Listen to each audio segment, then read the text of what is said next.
അദ്ദേഹം തൂങ്ങി മരിച്ചു എന്ന് അവർ പോലീസ് പറയുന്ന കാരണം ഈ ഇൻക്വസ്റ്റ് നടത്തുമ്പോഴോ പോസ്റ്റ്മോർട്ടം നടത്തുമ്പോഴോ സ്വാഭാവികമായിട്ടും അവരുടെ ബന്ധുക്കളെ അറിയിച്ച് അവരിൽ നിന്ന് അക്നോളജ്മെന്റ് വാങ്ങേണ്ടതുണ്ട്. അവരുടെ പ്രസൻസ്, അവരുടെയോ അവർ പറയുന്നവരുടെ പ്രസൻസ് ആവശ്യമാണ്. അവിടെയാണ് ഇതിന്റെ ദുരൂഹത ആദ്യം തുടങ്ങുന്നത്. കുടുംബത്തെ ഇത് അറിയിക്കുന്നതിന് മുമ്പ് തന്നെ അവർ ഇൻക്വസ്റ്റ് നടത്തി പോസ്റ്റ്മോർട്ടം ബന്ധുക്കൾ എത്തുന്നതിന് മുമ്പ് അവർ കംപ്ലീറ്റ് ചെയ്യുകയും ചെയ്തു. കേരളത്തിന്റെ ചരിത്രത്തിൽ പരിശോധിച്ച് നോക്കിയാൽ അങ്ങനെ സംഭവങ്ങൾ ഉണ്ടാകുമോ എന്ന് ചോദിച്ചാൽ വളരെ അത്യപൂർവമാണ്. സാധാരണ അനാഥമായി കിടക്കുന്ന വല്ല പ്രേതങ്ങൾ, ബന്ധുക്കളെ കണ്ടെത്താൻ കഴിയാത്ത പ്രേതങ്ങൾ, അതൊക്കെ ഒരു പക്ഷേ ഇങ്ങനെ ചെയ്തിട്ടുണ്ടാവും. ഒരു ADMന്റെ ബോഡി ഈ രീതിയിൽ ഇന്ത്യയിലെ ചരിത്രത്തിൽ ചിലപ്പോൾ ആദ്യമായിരിക്കും. അവിടെയാണ് ദുരൂഹത തുടങ്ങുന്നത്. ആ പോസ്റ്റ്മോർട്ടം റിപ്പോർട്ട് വായിക്കുമ്പോൾ നമ്മൾ അത്ഭുതപ്പെടുന്ന ചില സംഗതികളുണ്ട്. അതില് neck findings, injuries of postmortem. There was an old yellowish plastic rope of diameter.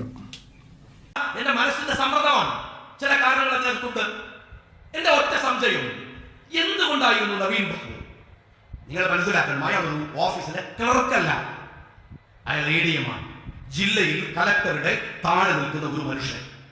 അയാളുടെ 2 പെൺമക്കള് അവിടെ റെയിൽവേ സ്റ്റേഷനിൽ കാത്തിരിക്കുന്നുണ്ട്.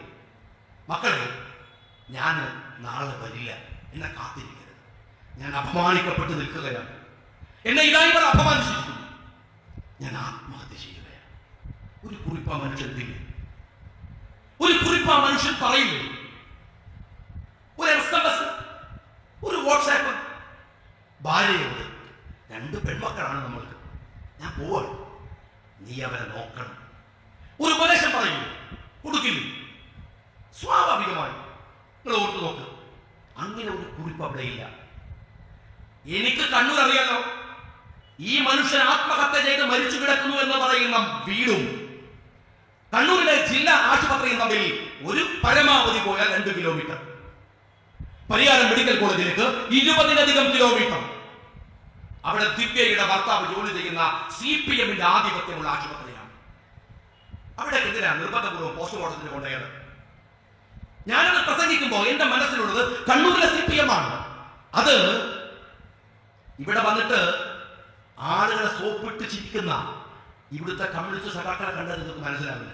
കണ്ണൂരിൽ തന്നെ പോകണം, അനുഭവിച്ചറിയണം. ഫറൂഖ് മനസ്സിലാവില്ല.